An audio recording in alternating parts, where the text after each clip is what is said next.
നെയ്യാർ ഡാമിലെ സിംഹങ്ങളെയും പിന്നെന്താ പറയുക നമ്മുടെ ഡിയർ ക്രോക്കഡൈൽസ് ഇവരെല്ലാവരെയും വിട്ടിട്ട് വരാൻ എനിക്ക് വലിയ വിഷമമായിരുന്നു. എന്നാലും അവിടെ വിട്ട് ഞാനിതേ ഇപ്പോൾ വീണ്ടും ട്രിവാൻഡ്രം സിറ്റിയിലേക്ക് എത്തി നിൽക്കുകയാണ്.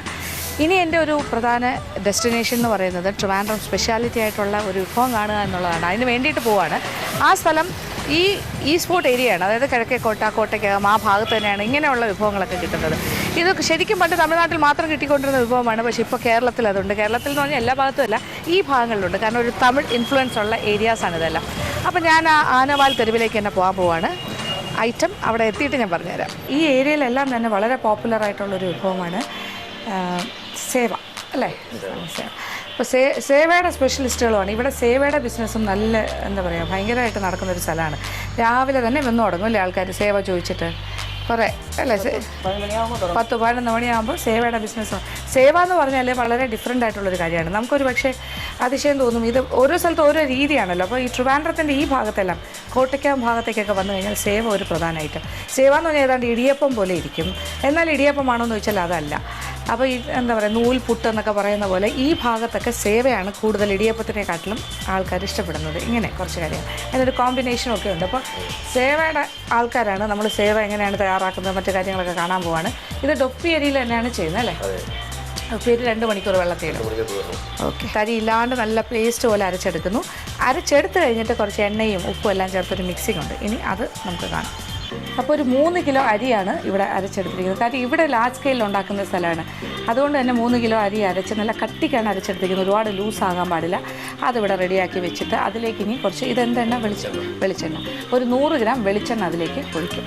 100 ഗ്രാം വെളിച്ചെണ്ണ, പിന്നെ ആവശ്യത്തിനുള്ള ഉപ്പ്, ഒരല്പം വെള്ളവും കൂടി ചേർത്തിട്ട് കൈകൊണ്ട് നന്നായിട്ട് മിക്സ് ചെയ്തെടുക്കാം. അപ്പോൾ ഈ അരി അരയ്ക്കുന്ന സമയത്ത്, അതായത് ഡൊപ്പി അരി കുതിർത്തത് അരയ്ക്കുന്ന സമയത്ത് അതിൻ്റെ കൂടെ കുറച്ച് തേങ്ങാപ്പാലും കൂടി ചേർത്തിട്ടാണ് അരച്ചെടുക്കുന്നത്. തേങ്ങാപ്പാൽ നല്ല കട്ടി തേങ്ങാപ്പാൽ, 1 തേങ്ങയുടെ പാല്. അപ്പോൾ 3 കിലോ അരിക്ക് 1 തേങ്ങയുടെ പാല്. അപ്പോൾ കുറച്ചുകൂടി നല്ലൊരു കളർ കിട്ടും അല്ലേ? ഇതാണ് അയവ്. അത് ഇങ്ങനെ കോരി ഒഴിക്കുമ്പോൾ വീഴുന്നൊരു അയവ് കാണുന്നുണ്ടല്ലോ. ഈ പാകത്തിനാണ് കലക്കിയെടുക്കേണ്ടത് മാവ്. ഇനി ഇത് ഇഡലി വേവിക്കുന്ന പോലെ ആവിയിൽ പുഴുങ്ങിയെടുക്കണം. അപ്പോൾ ഇവിടെ ഈ രീതിയിലാണ് ചെയ്യുന്നത്. ഇവിടെ എല്ലാം കുറച്ചുകൂടി ഒരു കമേഴ്ഷ്യൽ സ്റ്റൈലിൽ ചെയ്യുന്നുണ്ട്, വലിയ പാത്രങ്ങൾ. അപ്പോൾ ഒരു പുതിയ ടൈപ്പ് സ്റ്റീമർ കണ്ടുള്ളൂ. കണ്ടില്ലേ ഇങ്ങനെ എത്ര 1, 2 എത്ര തട്ട് വയ്ക്കാൻ പറ്റും ഇതിൽ? സമയം 9 തട്ടിൽ ഒരേ സമയം ഇഡലി വേവിക്കാമാണെങ്കിൽ ഇപ്പോൾ ഈ സേവയ്ക്ക് വേണ്ടിയിട്ടുള്ള മാവ് പുഴുങ്ങിയെടുക്കാം. അതിന് വേണ്ടിയിട്ട് ഈ സ്റ്റീമറിനകത്തേക്ക് ആദ്യം വെള്ളം ഒഴിച്ചിട്ട് ആ വെള്ളത്തിൽ നാരങ്ങയും കൂടി ഇട്ട് വയ്ക്കും, നാരങ്ങയുടെ പീസസ്. അതെന്തിനാണെന്ന് വെച്ചാൽ ഈ പാത്രം കറുത്ത് പോകാണ്ടിരിക്കാനാണ്. ഇപ്പോൾ അതേ തട്ടിലേക്ക് മാവ് കോരി ഒഴിക്കുന്നു.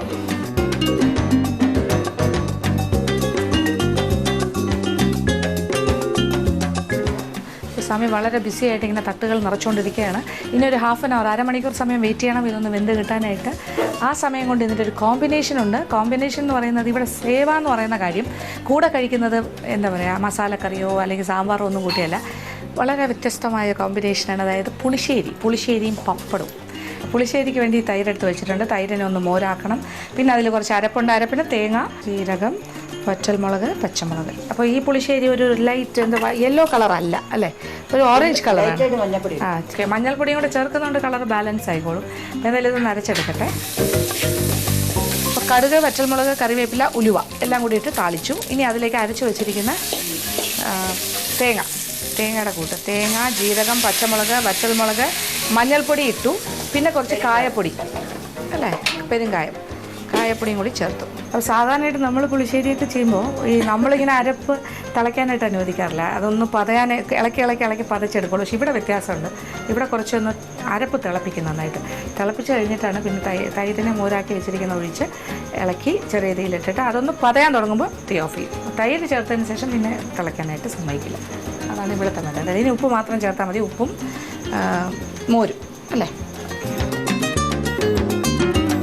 അപ്പോൾ അരപ്പ് തിളച്ച ഉടനെ തന്നെ മോര് കലക്കുക. അതായത് തൈര് നന്നായിട്ട് ഉടച്ചിട്ട് അതിനകത്തേക്ക് ഇച്ചിരി വെള്ളം കൂടി ഒഴിച്ച് അതിൽ കുറച്ചൊന്ന് ലൂസാക്കിയിട്ടാണ് അതിലേക്ക് ഒഴിച്ചത്. ഇനി ഉപ്പും കൂടി ചേർക്കും.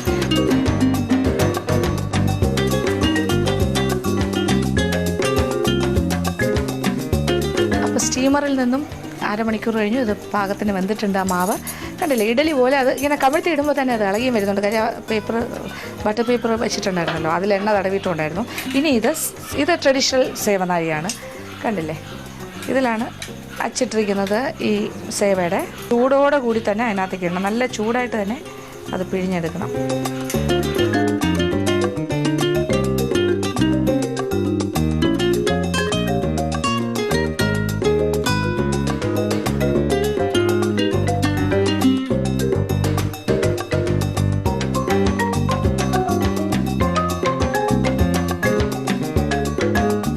സേവ പിഴിയുന്നതിൻ്റെ ഒരു അധ്വാനം കണ്ടില്ലേ, നല്ലോണം ജോലിയുണ്ട്. ഇത് ശരിക്കും ഭയങ്കര എക്സേഷനാണ്.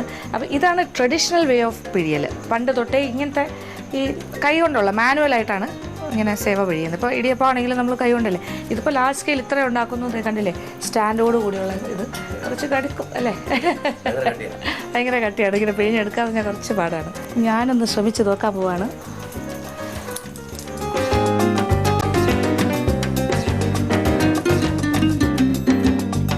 അത്യാവശ്യം പറ്റും തോന്നുന്നു, പക്ഷെ കുറച്ച് നല്ല കൈക്ക് നല്ല എക്സസൈസാണിത്. കൊള്ളാം പിന്നെ. അപ്പോൾ ശരിക്കും ട്രഡീഷണൽ വേയിലുള്ള ഒരു സേവ മേക്കിംഗ് കണ്ടല്ലോ, അത് മാനുവലായിട്ട് കൈ കൊണ്ട് പിഴിയുന്നത്. ഇതൊരു ലാർജ് സ്കെയിൽ സിസ്റ്റമായിട്ട് വരുമ്പോൾ ഒരു ബിസിനസ്സായിട്ട് ചെയ്യുമ്പോൾ, ഇവിടെ ഒരു ബിസിനസ്സായിട്ട് ചെയ്യുന്നൊരു സ്ഥാപനം കൂടിയാണിത്. അപ്പോൾ അങ്ങനെ വരുമ്പോൾ ഒരുപാട് ക്വാണ്ടിറ്റി ഉണ്ടാക്കണം. അപ്പോൾ ഈ ഒരു ബുദ്ധിമുട്ട് ഒഴിവാക്കാനായിട്ട് സ്വാമി ഒരു മെഷീൻ വാങ്ങിച്ച് വെച്ചിട്ടുണ്ട്. കണ്ടില്ലേ, ഇത് എത്ര വേണമെങ്കിലും ചെയ്യാമല്ലേ.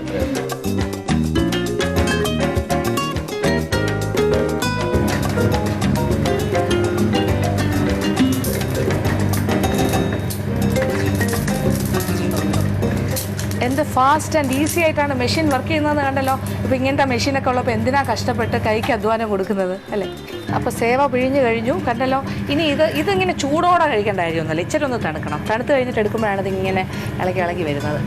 തണുത്തിട്ടാണ് ഇത് പുളിശ്ശേരി പപ്പടം കോമ്പിനേഷൻ. അപ്പോൾ ഞാനിനി വെയിറ്റ് ചെയ്യാൻ പോകണം. എനിക്ക് സേവ കഴിക്കാൻ ഇങ്ങനെ അത്യാവശ്യമായിട്ടിരിക്കുകയാണ്. പുളിശ്ശേരിയും പപ്പടവുമായിട്ടുള്ള കോമ്പിനേഷനിൽ എല്ലാം റെഡി. ഇനി കഴിച്ചാൽ മാത്രം മതിയല്ലേ. എല്ലാവരും വെയിറ്റ് ചെയ്തിരിക്കുക. ഞാൻ കഴിക്കുന്ന കാണാനായിട്ട് കാത്തിരിക്കുകയാണ് എല്ലാവരും. നോക്കട്ടെ.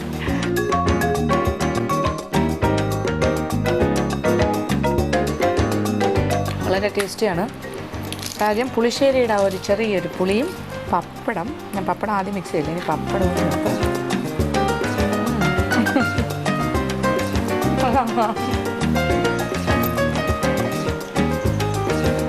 അത് മുഴുവൻ കഴിച്ച് കഴിയുമ്പോൾ വേറെ നിറയും. ആ കോമ്പിനേഷൻ ശരിക്കും വളരെ ടേസ്റ്റിയാണ്. നമ്മൾ ചോറ് പുളിശ്ശേരി പപ്പടം കൂട്ടി കഴിക്കുന്ന പോലെ തന്നെയാണ്. റൈസിൻ്റെ ഒരു പ്രോഡക്റ്റാണ്. വളരെ ഹെൽത്തിയാണ് അല്ലേ, നല്ല ആരോഗ്യത്തിനും നല്ലത്. പെട്ടെന്ന് അസുഖമൊന്നും വരില്ല, കൊളസ്ട്രോൾ ഇല്ല. ഇഡലി കഴിക്കുന്ന പോലെ ആവിയിൽ വേവിച്ചതായതുകൊണ്ട്. അപ്പം അങ്ങനെ ഒരുപാട് ഗുണങ്ങളുള്ളൊരു കാര്യമാണ് ഈ സേവ. വ്യത്യസ്തമായ സേവ എന്നുള്ള വിഭവം നിങ്ങളെല്ലാം കണ്ടില്ലേ.